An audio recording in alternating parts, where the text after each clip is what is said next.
I didn't know about this, but I'm just looking at this is why news and information basically you need to be up to date with it. I wasn't aware of this, but thanks for bringing. I've just checked up this here. I think this is what you're probably looking at here. This is the stream. This is the link. This is the breaking. Well, the breaking. More than 40 killed in Israeli airstrike targeting House of Al-Araj in Jabalia. That's also breaking right now as we talk, just to show more murder. But I think this is now. This is the Israeli defense minister. Ethnic cleansing, if you can share the screen, now underway in northern Gaza. Former Israeli defense minister. Beit Lahia no longer exists. Beit Hanun no longer exists. And now they are working on Jabalia. Former Israeli defense minister said it today that Israelis carrying out ethnic cleansing, accusing Prime Premier Benjamin Netanyahu of leading the country to ruin. Speaking in an interview with the Israeli channel Democrat, Yalon criticized the policy of Netanyahu's right-wing government. This is what he says. We are being dragged into occupation, annexation, and ethnic cleansing, displacement, and Jewish settlement. Yalon, who served as a defense minister in 2013-2016, emphasized that Israeli army's actions in Gaza amount to ethnic cleansing. Wow, I didn't know this. I'm just reading it now in real time as you brought it to my attention. And we discussed the Human Rights Watch report, which dealt with this on the 14th of November. Then you interrupted. Did I hear you correctly? Ethnic cleansing, do you think we're on the path? Yalon responded, why on the path? What is happening there? Beit Lahia no longer exists. Beit Hanun no longer exists. And now they're working on Jabalia. They, the Israeli army, are cleansing the area of Arabs. This is exactly what he says. This is him. This is the former defense minister. States clearly ethnic cleansing. He must be working. He must be working for Hamas. Oh, he must be working for. And I mean, yeah, it has to be. Isn't it amazing? We had Muslims. Who's the brother that came on? He was a Muslim chap. He's actually on now. We've got Anam. Is he on now? Wow. Yeah. Anam. Is his name Anam? Is it Anam? Yeah, he's on the stage now. Welcome, Anam, to the show. Hey, welcome. Assalamu alaikum wa rahmatullah wa barakatuhu. Wa alaikum assalam wa rahmatullah. Peace be upon you. What should I say? Shalom. It means the same thing, brother. It means the same thing, but it means the same thing. So, you've been watching the stream, I take it. You've been seeing the reports. Brother Muhammad brought out something that is happening. You agree with me now. I mean, this is what the defense minister, you agree with me that what's happening in northern Gaza and in Gaza, indeed, in general, is ethnic cleansing. You're not disputing that now, are you? I mean, I don't think that you could actually say that claim. First, I mean, I don't have data of the battlefield, but Anam, hold on. And now I find it bizarre.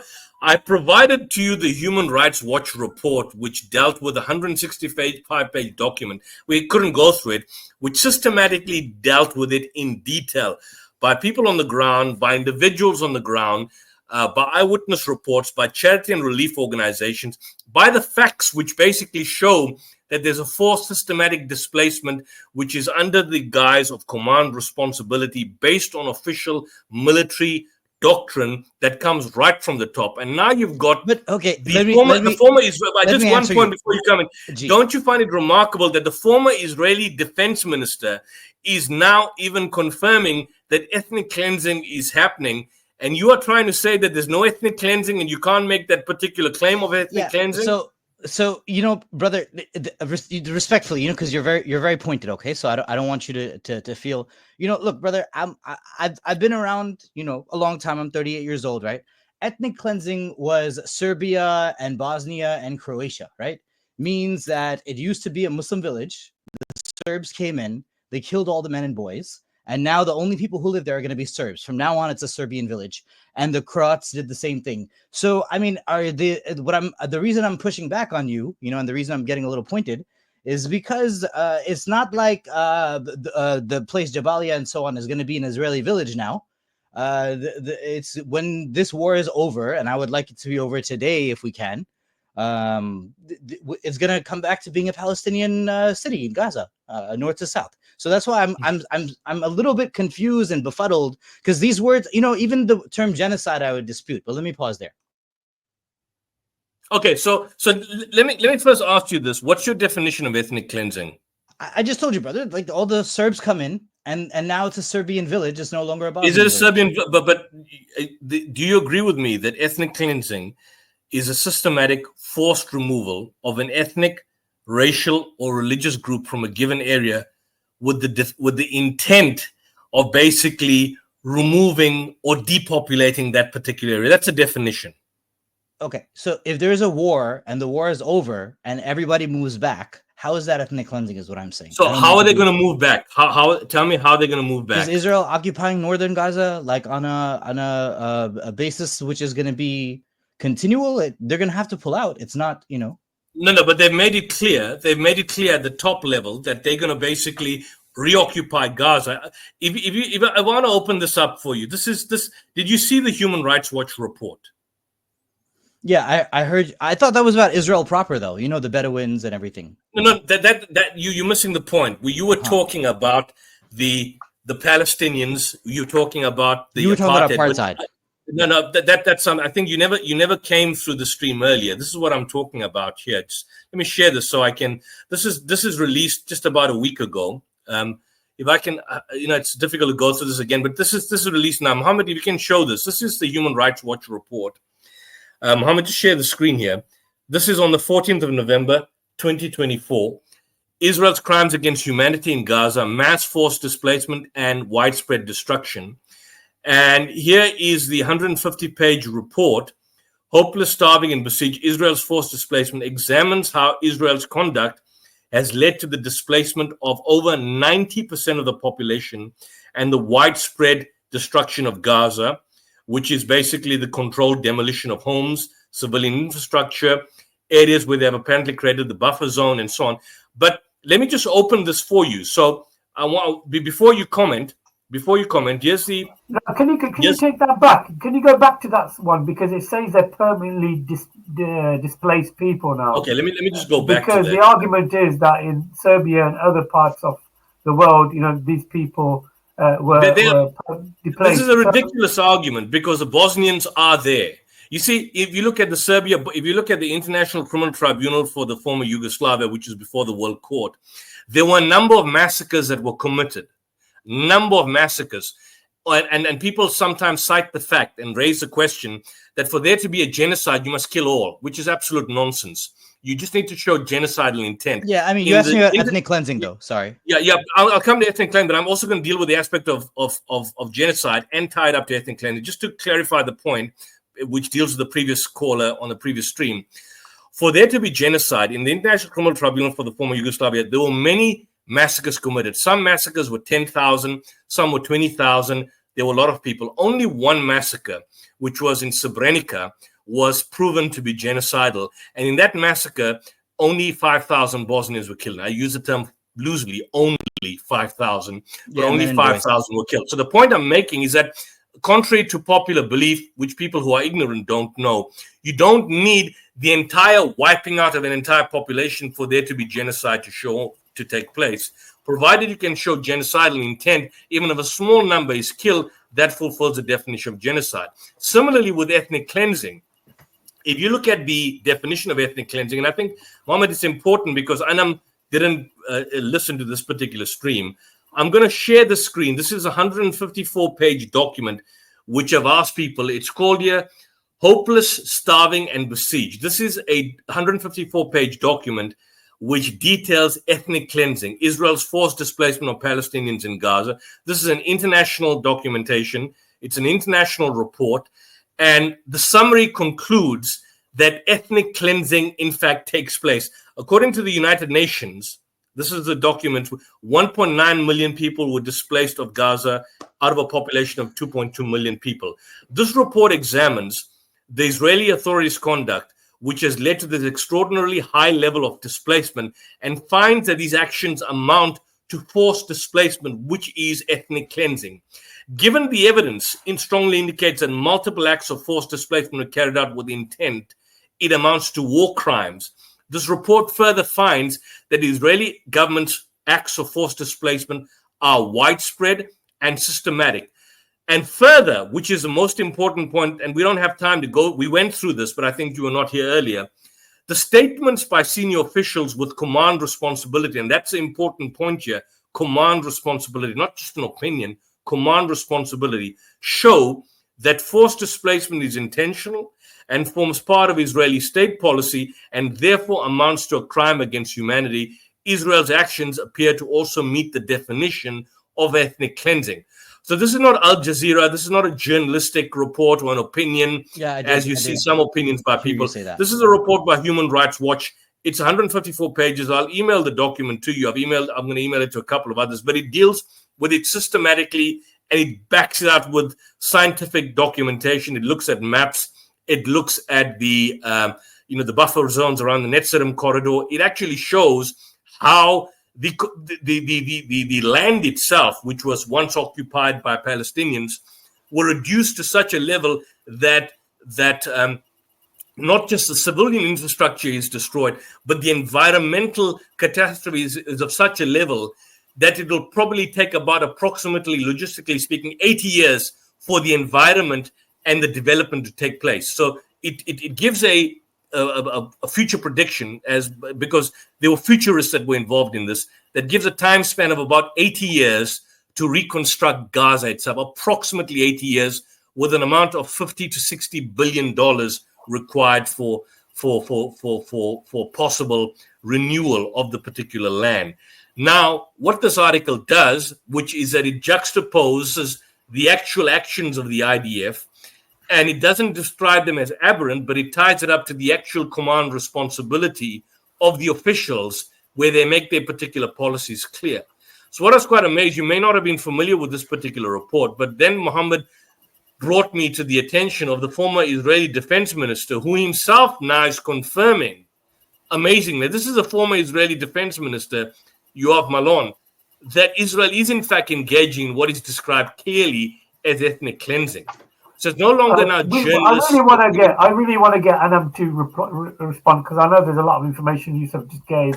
And I really want you to push back now, because there's been numerous times you've come on and I'm still kind of wondering, what planet are you on? Are you gone onto the spaceship that Elon Musk has made and sent to Mars, or are you on planet Earth? I really want to understand, your thought process and your worldview, because the news that is coming out right now, it's you've really got to be blinkered to negate what Brother Yusuf just mentioned. So I'll give you. It's a pity you weren't here earlier. Yeah. Go ahead. I want to give him ample time to respond, because sometimes I do feel that maybe we're speaking over him, and I really want to give him the chance to respond. Yeah. Well, it's a conversation, so I'm not, I'm not trying to, I do enjoy talking to you guys and both of you brothers. But I liked watching your travel log in Tunisia and stuff. Sorry to hear you had a hard time, but it's a fun channel you guys have, actually. So, alhamdulillah, I'm glad to be a part of it. Brothers, like, I feel like okay. So I don't enjoy everything that's on the screen, right? The displacement and the bombing and the residential and the 60 years of rebuilding and all that, So, but of course, then, your natural question is, why are you on here defending the Zionist onslaught? So again, I feel like my point to you guys earlier was, that we're missing something here, and you're asking me what planet I'm on, right? Fair question. I will say that, look, this is the planet is I am a Muslim, just like you guys, and I have been very following the international scene and stuff, what happens to our ummah for my entire young adulthood and onwards. And this tragedy that's unfolding before us is because we kind of have blinders on, and we are very lacking in our priorities as an ummah. And so this is why I would come on a Muslim channel, talking about defending the state that you guys feel is fundamentally opposed to a Muslim population. But so actually, I'm to segue right to something you said before. Is you said about the why did they reject Oslo? So Oslo was signed in 1994 by the Palestinians. And I don't want to stop you there, but I really want you to, Brother Yusuf, please. The question was the fact that ethnic cleansing and genocide. I really want you to answer those before we go to another topic, if you don't mind. I would Yeah, of really course, brother. appreciate that. It's your show. It's your show. So, specifically, my thing of okay. So now look, let me give you guys the ground, the high ground, right? In that, yes. So Netanyahu has specifically refused to renounce publicly the radical right-wing Israeli plan to basically recolonize Gaza. Okay, he has refused to publicly renounce it. Of course, that means he hasn't accepted it. And I think I made this clear before with both of you before. I don't support the right-wing government in Israel, right? So, but the thing is though about ethnic cleansing. My Anam, thing is, Anam, I wouldn't use the term ethnic cleansing. We saw him. We saw this particular pig in the United Nations hold the picture of the state of Israel and Palestine. And he was saying clearly to everybody in the audience, this is our land. We are going to take more than just this little strip here. So you blame it on the government, but he is the government. He is the head of the government. So I don't understand where you're coming from. So please, Sure. So, I mean, respectfully. And then before you continue, yes. I don't want to interrupt you, but Mohammed asked a specific question. We made the point, and we backed it up from Human Rights Watch and many other reports. You weren't here earlier in the stream that what we are seeing, we're not talking about genocide, is ethnic cleansing. My question to you is why, in light of the evidence being presented, I don't know, you may not have seen it, do you not consider it ethnic cleansing when even the worst of people like the Israeli former Minister of Defense is now, I mean, when the Israeli former Minister of Defense says it's ethnic cleansing, that means something must be going on here. Don't you find it bizarre to the least? Explain to us why it's bizarre. Not ethnic cleansing. I concede it is bizarre because, like I told you, I was your position is bizarre. I was radically pro-Palestine. Well, I'll tell you why it's bizarre and surreal for me too. I was radically pro-Palestinian in my high school days, and I was suspended actually from high school for protesting Israel's Independence Day on May 14th. Every time you say May 14th, I just go back to my 2005 suspension.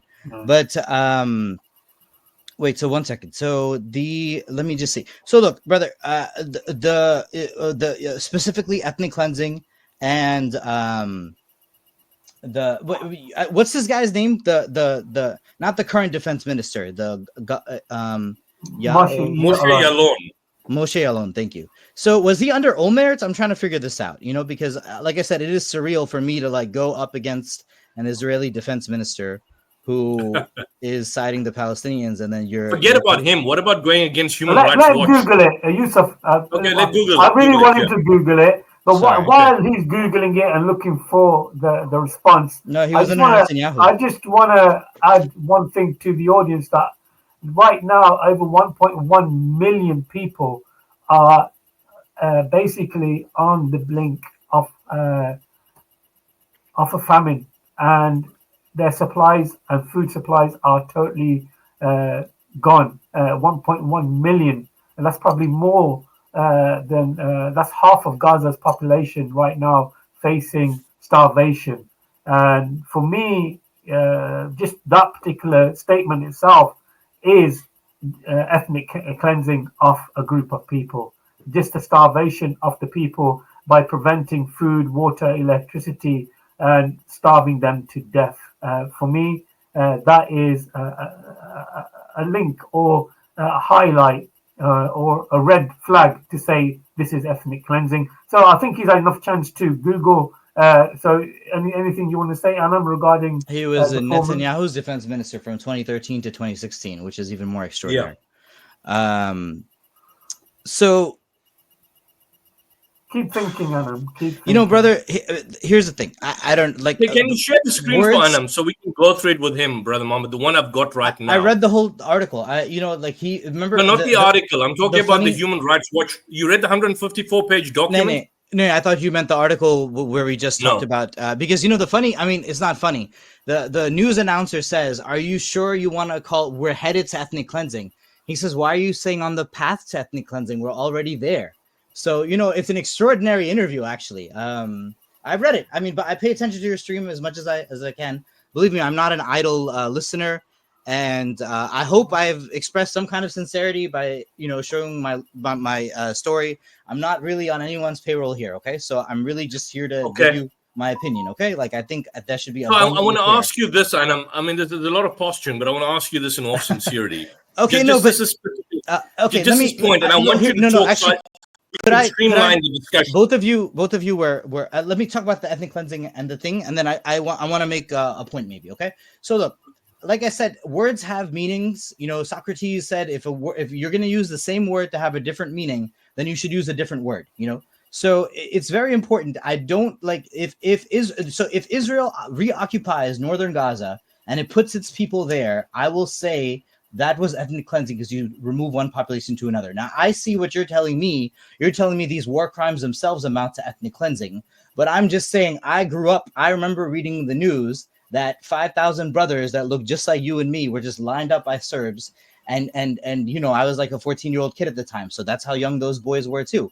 So we would have had a bullet in the back of our heads. So to me, that's ethnic cleansing, that, we all lived in a village and now it's going to be a Orthodox village because the Serbs have moved in. Genocide too, by the way. Genocide would be trying to kill, I wouldn't even agree with the term genocide, even though I understand, like we said, there's ICC and, you have human rights and stuff. But I'm just saying, maybe what I would call genocide, you would have to call ethnocide. If they were trying to, so what I'm saying, so look, and then finally, here's one or two things, right? We're talking about the humanitarian situation, right? Is that a war crime? Adam, for me, it's not making any sense whatsoever. It's a war crime. I'm not saying all war crimes are ethnic cleansing and all war crimes are genocide. The war crimes are. So is there no ethnic cleansing now? Is there no ethnic cleansing now? What's your reason for saying there's no ethnic cleansing? They haven't moved in their population. They're doing a military operation to root out an underground army. Okay, so let me understand your position. You are saying that there's no ethnic cleansing in Gaza because the Israelis have not yet moved into Gaza. Is that what you're saying? Yeah, ethnic cleansing would be replacing a population. Who's occupying? Okay, so here's a question: who's occupying the north of Gaza right now? It's an army. It's not a settler population. It's an army. Fair enough. Fair enough. If you look at the report that's there on the screen, just look at it here. If you got the same screen that I've got here, and the international humanitarian law, the laws of war, forcible transfer, which means the forced displacement of any civilian inside an occupied territory, is prohibited, and if committed with criminal intent, is a war crime. The only exception that would be forcible transfer, but in other words, like go ahead. Forcible displacement fulfills the definition of ethnic cleansing. Now it gives you exceptions. The only exception to this fundamental prohibition is when an occupying power evacuates people for their security or for an imperative military reason. So, as has been shown in this Human Rights Watch report, which is remarkable, if Israel can show that these people have been moved for their security or that there's an imperative military reason for their movement, then it will have passed the test of not having fulfilled the definition of ethnic cleansing. However, there are the conditions that Israel's actions has to meet. Number one, they have to ensure that safeguards in place so that civilians who is forced from their home is moved safely, is not separated from their family, and has access to food and water. Number two, ensure the evacuation is temporary. And number three, facilitate the displaced person's return to their home as quickly as possible after the end of the hostilities in the area, not the land, in the area from where the person was displaced. My question to you now is that can any of those three conditions here, besides having been met, they've obviously clearly not been met, but can any of these three conditions even be plausibly met in the next 80 years? Can you see the problem we've got here? And what the issue is, and I might see you silent now, is that they claim that this replacement has been not by virtue of the reoccupation to say that ethnic cleansing has not occurred. You need to show that it's for the security where you move people, and number two, that there's some imperative military reason, meaning there's some military objective. Both those conditions, the Human Rights Watch report has confirmed that they basically they've not met. The so-called claim that they've evacuated civilians to target fighters. That has fallen down. And this particular report, here, they deal with this in detail. An intricate analysis of Israel's evacuation system. They look at the maps, the widespread destruction, the humanitarian situation, and they find, this is Human Rights Watch, not my report, not an opinion, that Israel's claims of lawful displacement are largely false. Human Rights Watch has amassed evidence that Israeli officials are instead committing the war crime of forcible transfer, which is a grave breach of the Geneva Conventions and a crime under the Rome Statute of the International Criminal Court, which fulfills the definition of ethnic cleansing. Demonstrably, Israel has not evacuated the Palestinians in Gaza for their security, as they have not been secured during evacuations or a designated safe zone, because they move to the safe zone, they blow them up there at the safe zone. Nor has Israel convincingly claimed that it had a military imperative for forcing Palestinians. Even if they were able to demonstrate such imperative, its failure to ensure the security and being a guarantor of protection of displaced persons as they fled and in the places to which they were displaced would still render the displacement unlawful. The evacuation system has failed to keep people safe, instead often served only to spread fear and anxiety. Evacuation orders were found to be inconsistent, inaccurate, and frequently not communicated to civilians with enough time to allow evacuation at all. The evacuation orders also failed to take account of the people with needs of disabilities, and the designated evacuation routes and zones were attacked by military. In conclusion, it points out, this is just the opening of the article, rather than meet its obligations, Israel has taken steps to cut military humanitarian aid, destroyed hospitals, schools, universities, everything before our very eyes. And it goes into maps. You look at the maps that are shown in this particular report, shocking, absolutely shocking. So on all counts, from a legal point of view, the report itself comes to the conclusion, based on the legal analysis, based on the scientific assessment, that in fact there is ethnic cleansing that is taking place. Look at this. This is a 154-page document. It's beyond. It's a good beyond. So it's beyond debate. Let me. I do want to address this topic because it's your show and you guys had to ask me twice about it. Okay, so look, I would feel like, again, I'm in a position of defending something, but let me defend it. Okay, so the thing is, first of all, the criteria of the military is, so you were talking about the other screen that you had up, 90% of Gaza has been forcibly transferred at one point or another, right? So like the idea would be that when they were in northern Gaza and they were in, Khan Yunis and the Gaza City, they had moved most of the population to the south. Now, yes, I know you're telling me the corridors were not protected and things like that, but I mean, I would suggest something to you, and I just, I feel like Dershowitz made a pretty decent point. Even when they bombed that World Kitchen staff kind of thing, that kind of, they say it's a battlefield accident and stuff, right? That kind of thing is the most devastating thing to Israel and the international press. I don't think purposely Netanyahu would push a button. They did it again today. They killed 3 people again today. But I'm specifically talking about something so high profile that, like, but this... they killed the human rights. They killed the World Central Kitchen workers today. Oh, I didn't know. Today. I was surprised. So, yeah. But do you remember the convoy though? There was a whole convoy that was bringing all the food, and that was supposed to be like a vouched for humanitarian mission. And they get all the 12 people get blown to smithereens.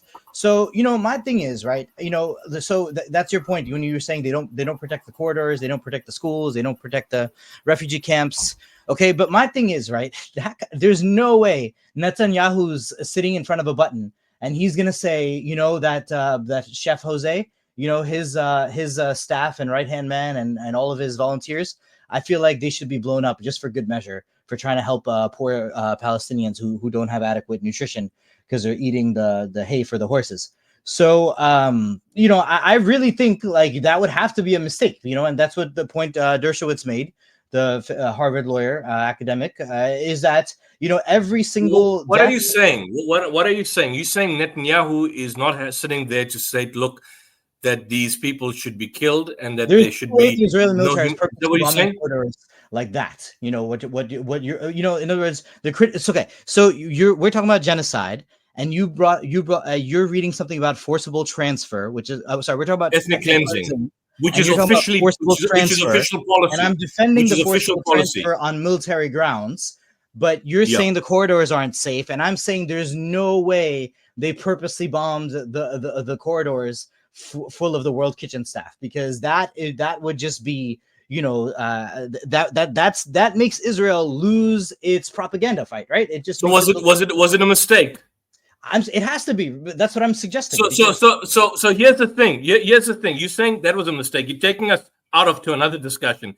If No, I show it's you about it the was thing not you a read. mistake. You're talking about you're saying this transfer is not legal because the safe zones are not safe. Am I frozen or are you guys frozen? I think I. No, I'm here. I'm here. I can hear. I'm here. I want to ask you, Yusuf. Yusuf, I really want to ask you. Killing 17,000 children so far.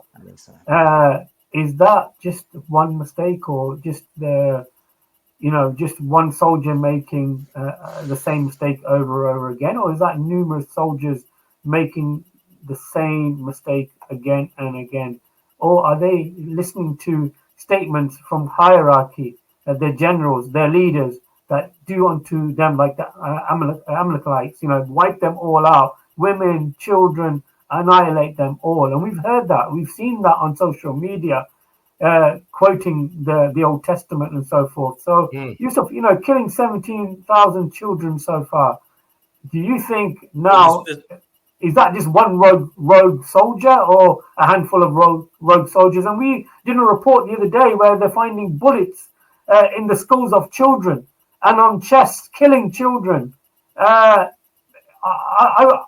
Yusuf, I'm asking you because I'm trying to figure out what Anam is coming from, and I don't know where he's coming from, because for me he's like on the fence.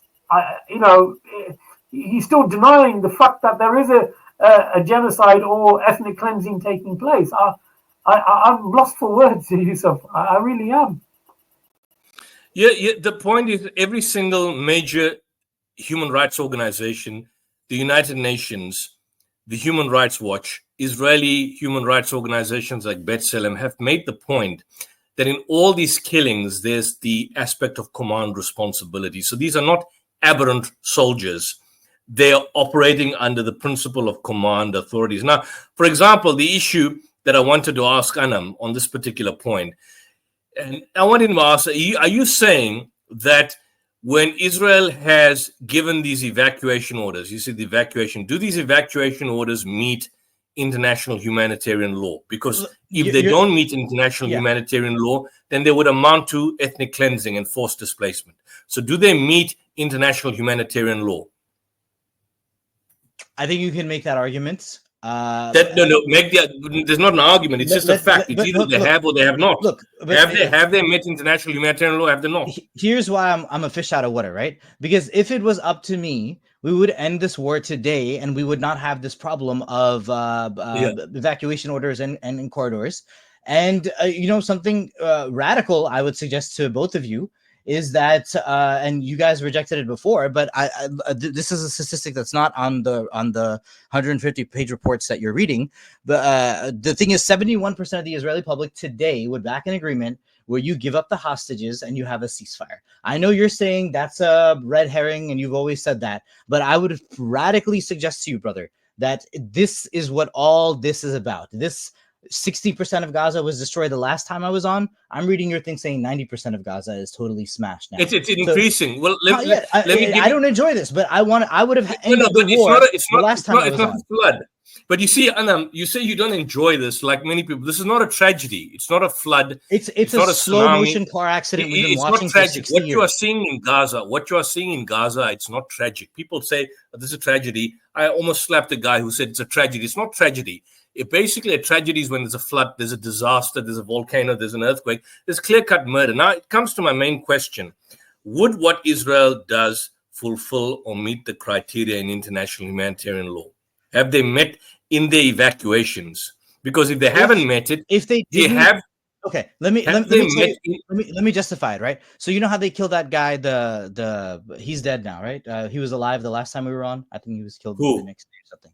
The guy, the in charge of Hamas. Mohammed Sinwar, you mean? Yeah, Sinwar. Thank you. Yahya Sinwar. Yeah. So when they killed him, right? How did they? He was hiding in the tunnels. They were bombing the buildings around him. They were bombing. He wasn't hiding in the tunnels. He wasn't in the tunnels. He wasn't in the tunnels. He was not in the tunnels. They have a video of his wife with the Gucci handbag going inside the tunnels. So no, he was not in the picture of his wife, but he wasn't in the tunnels. He was in that apartment. You saw him there until his last. He was nowhere in tunnels. They gave a lie. In fact, they are saying that his death basically came as a kind of a vindication that he was not a coward. He died fighting. He was heading towards Rafah to run. No, but the point is he was not in the tunnel. He was in an apartment. Like a rat. Not in tunnels.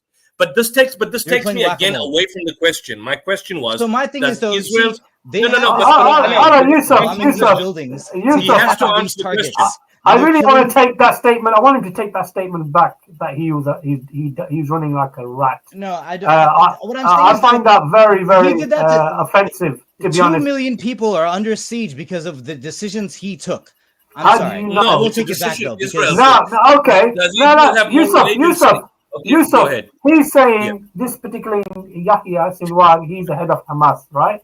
He can blame everything for Yahya Sinwar, but he can't blame the hierarchy of the Israeli government for the soldiers killing innocent women and children. The contradiction in that, Anam, is clear for everybody to see. You're willing to blame Yahya Sinwar, but you're not willing to blame the heads of the Israeli government. You're saying, the soldiers are not really being told what to do and so forth. That's the hypocrisy, the double standards right there, Anam. And I really want you to come right. Netanyahu, sure. He does have that blood. I mean, this operation is out of control. But what I'm saying is, though, brothers, let me give you some. But still answer the question: does Israel's forced evacuation meet the criteria of international humanitarian law? Yes or no? They're playing the whack-a-mole with the Hamas leadership. Does it meet? Does it meet? If they didn't evacuate northern Gaza, yes, they would have been killing. No, what do you think? What do you think? Does the force? Okay, because it puts an end to the debate. It fulfills the criteria that it's a military requirement. Yeah. Okay, if that's what you are saying, then the Human Rights Watch report has made the point that Israeli authorities have not only issued evacuation orders that have been unclear, inconsistent, contradictory, and impossible to comply with in allocated time, but it also regularly failed to provide destination or routes of travel that were safe. For these reasons, Israel's evacuations failed to meet the criteria in international humanitarian law that would bring the displacement of Palestinians in Gaza within the lawful evacuation exemption for civilian security. By extension, that would make it ethnic cleansing because you failed to fulfill that particular criteria. And that's just a small aspect pertaining to that.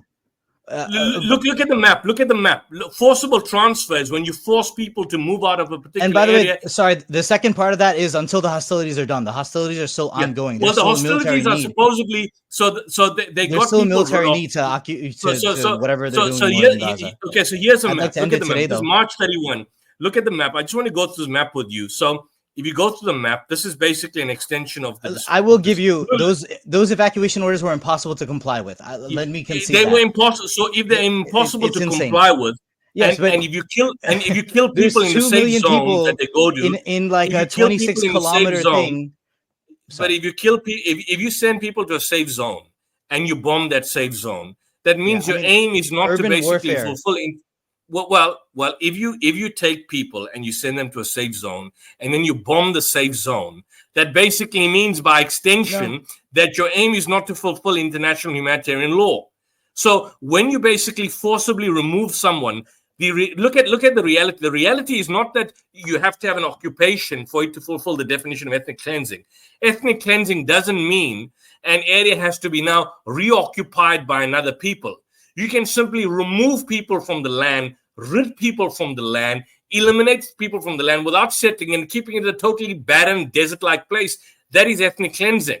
So in Serbia, for example, where there was viewed as ethnic cleansing, Bosnians still stay in those particular areas now. some 30 years later, Bosnians are there, but we still make the argument that at that point in time, there was ethnic cleansing. So ethnic cleansing is not conditional as to whether 5 years, 10 years, or in Gaza's situation, 80 years from now, people will possibly be able to relocate. Ethnic cleansing is premised on the principle and the particular fact of the matter, as mentioned here, that number one, there has to be a forcible removement, and number two, that the criteria is not fulfilled, where, for example, the displaced person's return to their home is not able to be facilitated at the end of the hostilities. That's a practical impossibility. Or that safeguards are in place where the civilians are forced to flee from their particular homes or removed from their homes, or that you create conditions where people have to move. So in Israel's case, in the genocide, they've not just created conditions where people have to move, like in the first Nakba, they forcibly moved them. They've evacuated them on the pretext that, look, there's a security, military imperative. But they haven't been able to show the military imperative by qualifying that, look, here's a military imperative that existed. This is what the Human Rights Watch report. And number two, when they haven't ensured that the evacuation is temporary. And number three, when they've facilitated the displaced person's removal, they've bombed them at the safe zone and ensured that they cannot now come back. 80 years from now, if you come back. So, I mean, what you see in Gaza is worse. You were willing to concede that in Serbia and Bosnia and Herzegovina, there was ethnic cleansing, even though the situation in Gaza is worse than what was happening in Bosnia, as bad as it was back then. But in Bosnia, in those Serb villages, in 2024, if you go to Serbia, if you go to Bosnia and Herzegovina, if you go to what was the former Yugoslavia, you see Bosnians present. But nobody's going to make the argument that, look, there was no ethnic cleansing and there was no genocide there, even though only one massacre was designated a genocide, the massacre at Srebrenica.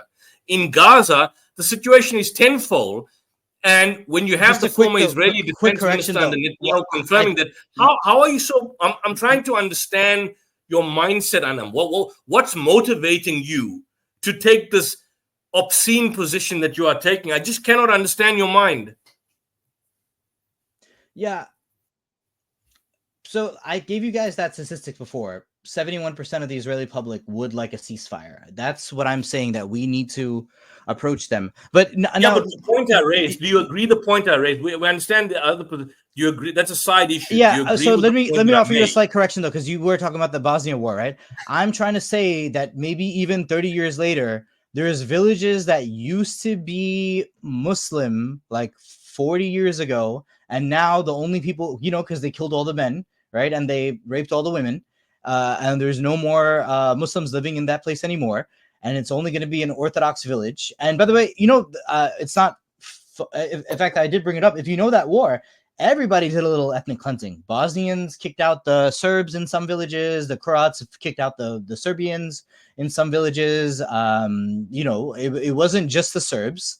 They were just, heinous about it. But what I'm saying is, though, so I feel like maybe you missed that point, is that you would, what you would need to do is, because that's what we called ethnic cleansing growing up. Another example, like I told you, I discussed this at length. After World War II, there was a population transfer, which is basically what ethnic cleansing would be in my experience. My knowledge of the concept is that all the Germans had to leave Czechoslovakia.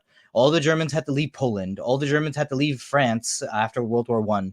And so that is what ethnic cleansing would be. In India, for example, the Muslims, they didn't have to leave, but basically, if you can slowly, and by the way, let me give you, you can slowly remove people. You can gradually remove people. You can intimidate people. You don't have to kill and rape them all. You can do it. I get all these analogies. Do you respect international law and international instruments? Let me. I will say, but see, those are ideals, right?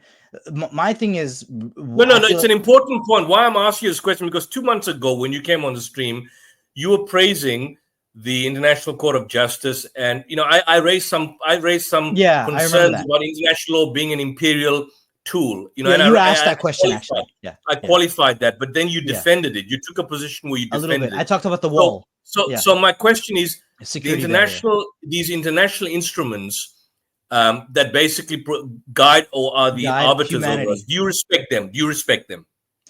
they're supremely important.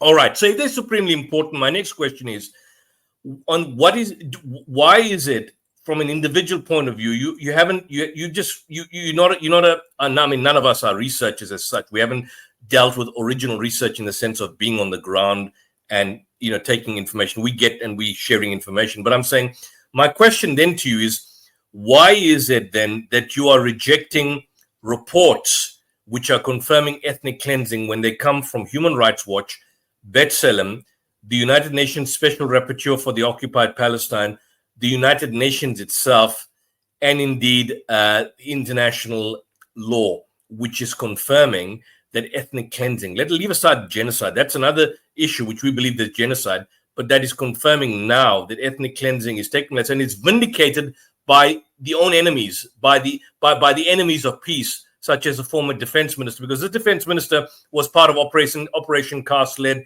and Operation Protective Edge in 2014. So he would have been part and parcel of the war crimes. But for him to say that the situation amounts to ethnic cleansing means how bad the situation really is for him to make such a concession. Someone like him. My argument and question to you is, on what basis, when you say that these are supremely important, yet you are rejecting a report from Human Rights Watch? It's not even Al Jazeera. It's not an opinion piece by a journalist. It's not by John Pilger or Robert Fisk, great journalists, late, who are past us. They're no longer here. It's not an opinion piece by an editor of a newspaper column. It's a scientific document which is documented by an international legal outfit backed by the United Nations and supported and substantiated in copious annexures amounting to more than 500 pages. What do you bring to the table? What do you bring to the table to rebut that, to refute that? I mean, I don't see anything being brought by you. This is the point. No, brother, not even joking, right? I just want to say I really admire you and your passionate defense and your eloquence, and even you, by the way, Brother Muhammad.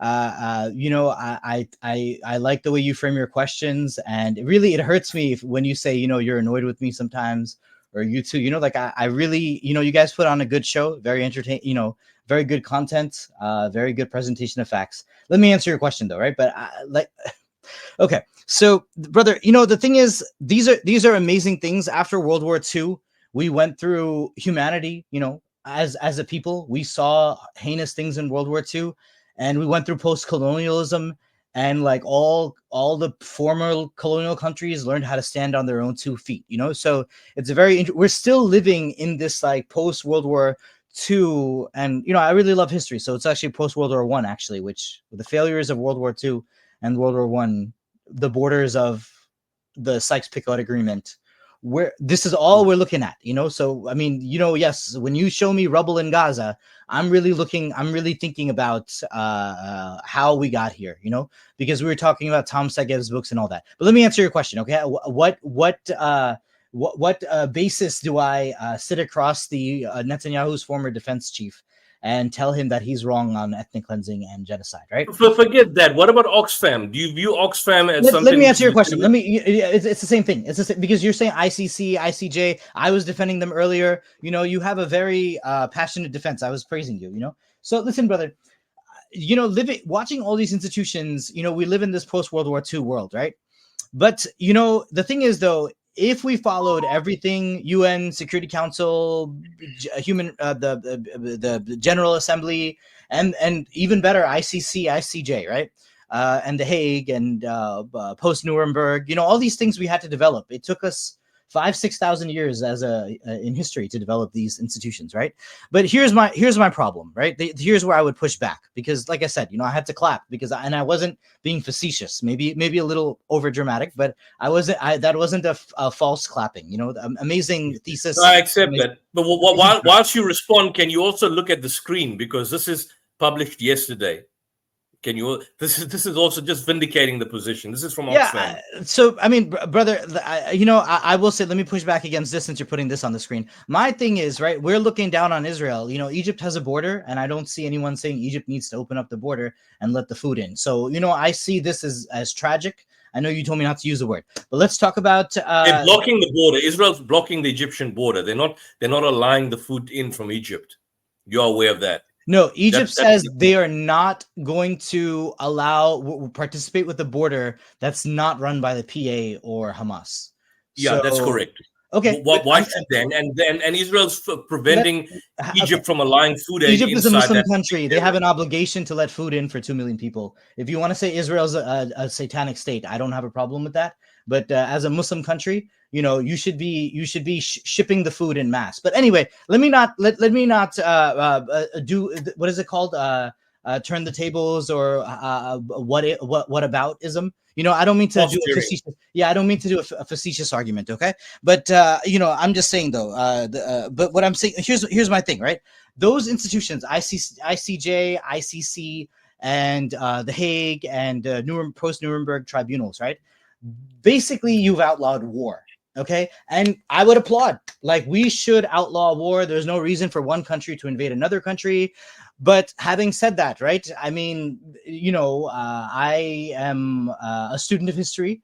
And I don't know, I keep telling people my age, but I'm almost 30 years old. But I've, like when you study Islamic history, medieval history, ancient history, war is a fact of human life. So you can say war is outlawed. My only thing is war itself is a crime. If we stop this war today, we can start rebuilding, putting Palestinians back into their homes. And my radical thing is, How do we do that? How do we do well, that? It would be. Can you do that? Really, all you have to do that? I really think. I'm laughing, but it's actually a horror story. If they gave up 100 hostages, the war would have been over 6 months ago. But they did. They offered to give in December. In December, they offered. If you recall, there was a period. There was where half transferred, and then the rest of it was we weren't at the negotiation table. But they were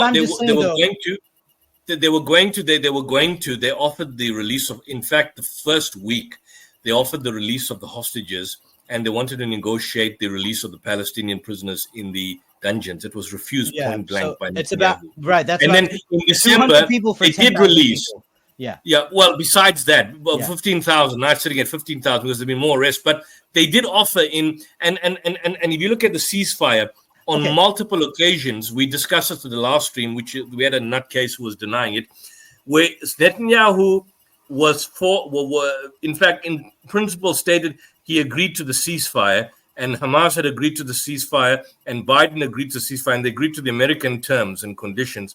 And then at the last minute, Netanyahu turned around. So at every step, Hamas is coming to the party and agreeing to the ceasefire, and the Israelis are not. No, so every opportunity, Israelis are changing the goalpost, just like they did at Oslo. No. Just like they did at Oslo, they're changing the goalpost. So yeah, I'm saying that it's no longer hostage, because the hostage families are saying that Netanyahu, by engaging and by the Israeli government, firstly, they've killed their own hostages on October 7th. Then they killed their own hostages in cold blood, directly shooting them dead. Then they've raised the point that in bombing Gaza, there's an indiscriminate, wanton lack of disregard for the Israeli soldiers for the hostages, on the basis that when they bomb them with these 5,000-pound bombs or ton bombs, the hostages in all probability will be blown up and died. So it's no longer about hostages. This war is not genocide. It's not about hostages. It's got nothing to do with hostages. Yusuf, you mentioned the former defense minister mentioned two of the places that he feels have been ethnically cleansed, and he mentioned the Jabalia camp. Can you recall what his statement was regarding that particular camp? Okay, some breaking news happening right now from Jabalia camp. Let me just try and find it, because you brought this to my attention before. So, and I'm just hanging there. So you're talking about Moshe Yalon. Here we are. I just want to bring this. So this is the article here. I'll just give you the exact quotation. Let me share the screen here. I think it was not here. Here's the screen. Where are we? Here we are. I don't know. This is the article that I pointed out from the Turkish newspaper. Ethnic cleansing in Northern Gaza, former Israeli defense minister. His actual quotation is, Yalon emphasized that Israeli army. Did I hear you correctly? He says ethnic cleansing in Northern Gaza. Do you think we're on the path? Yalon responded, why on the path? What is happening there? Beit Lahia no longer exists. Beit Hanun no longer exists. And now they are working on Jabalia. The Israeli army, are cleansing the Arabs. This is the exact word. Just now, Israel forces have destroyed a 6-story block, and within the 6-story blocks there were many Palestinians staying and sheltered in that imagine a 6-story block, gentlemen, ladies and gentlemen, being demolished by a 2,000-pound bomb, collapsing now in that particular camp right now. So his words are very true, and they are echoing right now. And look at this, and I hope Anam is here, but look at this here. This is basically, sorry, I want to just change this here. I want to present something for you before you comment, Anam. This is on Jabalia. This is on the 26th of November. What is also remarkable here, if you can share, this is the screen here. Israelis use Palestinian children as human shields in Jabalia. I mean, you couldn't make this up. It's like every accusation is a confession. November 26th. Israeli armed forces have forced Palestinian children to act as human shields during the siege on Jabalia refugee and on placing them in direct harm's way amid live fire and tank shelling. Defense for children on October 15th, Israeli tanks firing indiscriminately, injuring 7 Palestinians. In multiple documented cases, Israeli soldiers detained children as young as 6 years old, using them and other Palestinian civilians to shield advancing military forces. These tactics not only endanger the life of children, but constitute an egregious violation of international humanitarian law. Israeli forces' use of Palestinian human shields is a deliberate and unlawful act, one that places lives in extreme danger and causes unimaginable trauma. I mean, even Hamas doesn't do this. You know, the allegation against Hamas is that they're using human shields, but they do it indirectly. In other words, they have the allegation that they have a tunnel underneath a hospital, so that's human shields, or that they put they fire out of civilian areas where there's civilians. That's how so the allegations against Hamas by Israel, which has now been debunked as false, is that they use Palestinians as human shields, but indirectly, which is now also false. Now we've got evidence just a few days ago that Israel is directly using Palestinian children as human shields. I mean, we've seen the reports. They put them in tractors and tracks, or they tied them up and they send them into tunnels in the front line and so on. Here, October 4th, 15th, Mohammed Zaini's wife, at 9 a.m., Israeli tanks run. Mohammed attempted to flee with his children raising a white flag. However, Israeli soldiers intercepted the family, detaining them with several others and positioning them in front of the tank that continued to fire shells over their head. Mohammed and his children were held in this position for 5 hours, with soldiers ignoring his pleas to protect his terrified children. After hours of intense fear, Israeli forces ordered the family to abandon their belongings and walk south. I mean, what is that if not ethnic cleansing? Israeli tanks again circled the camp, where another 3 children, 6-4, as Israeli forces, Islam's wife raised a white flag and attempted to flee with the children. When they neared a checkpoint, Israeli soldiers ordered them via loudspeakers to discard their belongings in a pit. Israeli forces then separated the men from the woman holding Islam's children in front of them. We are going to die. A soldier continued firing, undeterred by the visible child's horror. And then a third incident, Israeli bombed a house of Mahmoud Nasser and his family, raised a white flag, attempted to escape with other children, soldiers detaining them, ordering the men, women, children, elder siblings to walk in front of advanced military vehicles which were shelling nearby buildings. What is that if not direct human shield? So, I mean, every accusation is a confession. I mean, how much is enough? I mean, we've never seen this in recent modern day warfare. You talk about the Gulf War. You talk about the war in Afghanistan. I mean, these are all crimes, and war crimes were committed. We've never even seen crimes. I mean, look at the conclusion. Despite international prohibition, Israeli forces have repeatedly used Palestinian children as human shields in military operations across occupied territory, perpetuating a cycle of trauma and violence for which there's been no accountability. It's like an inversion of reality, and yet they make the allegations against Hamas, and even they do that badly. But how much is enough? I mean, when is enough enough? I've never seen anything documented like this. We now, and some journalists are saying that can be open to debate, that what we are seeing now is reaching, or at least close to reaching, the level of brutality that you saw in the killing fields of Cambodia under Pol Pot. I mean, and that is... Yusuf, I really want Anam to respond, because there is a lot there for him to deal with. And I really want to give him maybe a minute and a half just to respond without any interruptions, please. Okay. Anam, go ahead. I know there was a lot there, so, if you need to go into depth, I'll give you some extra few seconds. Go ahead. Obviously, the only thing I could really say is I would disagree that Hamas is not using Palestinians as human shields. First of all, well, aside from the fact that instead of they're able to smuggle in concrete and they use it to build tunnels instead of building like more housing and creating an economy for the people there. But we know that the head of the UNRWA had the Twitter account that was openly supporting Hamas. So they were redirecting the funds meant for schools and other things and technologies used for that for their military operations. That's the only, other than that, of course, and I hinted at this before. Look, You haven't commented on what I presented to you. No, I have Yusuf, not. Yusuf, please, I would say, no, he's right. I mean, you guys are. I know. I'm hoping that you hit the topic towards the end. The idea is that war itself is a crime, brother. I don't think you said. I would even push back. You haven't read about this in the Gulf War. I've read some horrific accounts about U.S. soldiers in Iraq and Afghanistan and shooting people's dogs and things like that. And it's when you go do. Well, Yusuf, Anam, you know what really baffles me when Yusuf say kids are being killed and shot at, and then you mentioned in Iraq is a terrible situation where a dog was shot at. What the hell are you on about, Anam? You know what I'm saying though? I've read horrific accounts where, look, troops patrolling, they are like